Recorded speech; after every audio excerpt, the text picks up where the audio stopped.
Pour une ancienne génération de joueurs, Forestia, sorti en 1998, reste dans les mémoires comme un sommet dans le genre ludo-éducatif.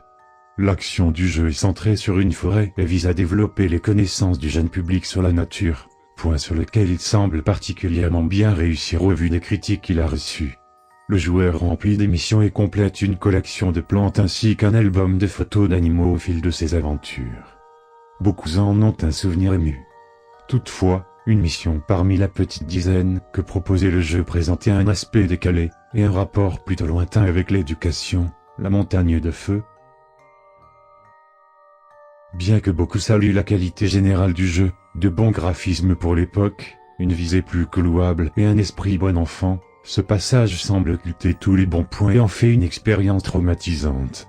Le paysage habituellement bucolique est plongé dans une ambiance rouge étouffante, les oiseaux piaillent continuellement. Des animaux sont retrouvés morts. 78 340 Charles a réalisé un gameplay de ce niveau, la vidéo parle d'elle-même. Les internautes ont dit pas mal de choses sur ce niveau que le gameplay ne montre pas toutes. Là-dessus, difficile de distinguer le vrai de la rumeur. Par exemple, en revenant parler après un moment l'animal qui se trouve dans la cage au début du niveau, on devrait le retrouver décapité. Ce serait un peu fort dans un jeu pour les enfants, mais au vu du reste, ça paraît presque plausible. Un point maintenant qui n'est pas contestable, l'échec en cette mission, à 4 minutes, ci-dessous, a une issue plutôt violente et sans équivoque.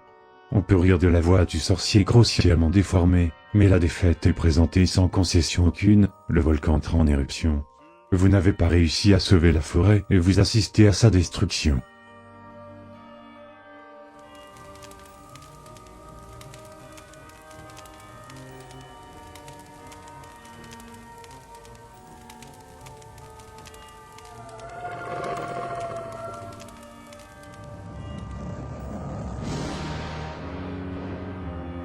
Alors comme ça, on ose me défier. Moi, Morion, le maître de la grande montagne. Mais tu as commis une erreur. Tu aurais dû suivre les conseils du dragon des eaux. Mais tu n'en as rien fait. T'es frotté. Et je n'en suis plus fort encore. Tu as perdu cette fois.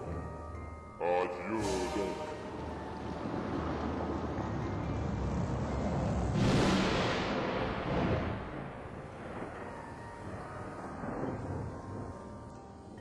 Tout cela ne doit bien sûr pas occulter la qualité du jeu.